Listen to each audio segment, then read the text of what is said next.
sa ating Facebook account. Press ang tatlong guhit sa bandang itaas. And then, andyan po ang settings. Press po natin.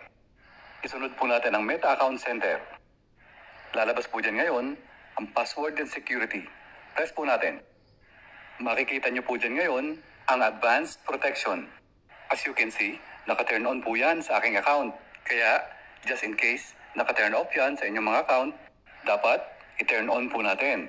I-press nyo lang yan, then turn on, and press next to confirm. Madali lang naman sundan, di ba? So, i-turn on mo na yan, at wag na wag i-ignore. Don't forget to follow and share. Thank you, everyone. Plataforma nova. Não é necessário depósito. Clique para obter 10 rodadas grátis.